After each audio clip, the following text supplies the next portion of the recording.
Setelah usainya perayaan Hari Raya Nyepi 1947 Sake dan perayaan Idul Fitri 1446 Hijriah, sejumlah bank masih tutup. Pelayanan akan dibuka kembali secara normal tanggal 8 April 2025. Dari pantauan tim liputan, di sejumlah bank di Kabupaten Badung terlihat masih tutup.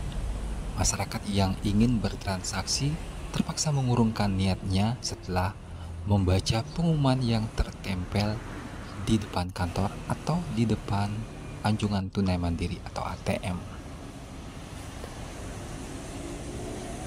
Bank tutup berkenaan dengan cuti bersama Hari Raya Nyepi 1947 dan Idul Fitri 1446 Hijriah, mulai tanggal 28 Maret hingga 7 April 2025 dan akan buka kembali pada tanggal 8 April 2025.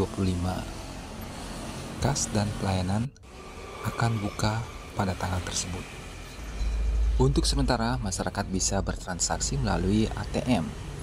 Terlihat juga beberapa masyarakat yang ingin bertransaksi mengurungkan niatnya ataupun yang ingin mengurus dana pensiun setelah mendapatkan penjelasan dari petugas Satpam akhirnya mengurungkan niatnya dan kembali ke rumah. Agus Sudiarmika, Bali TV.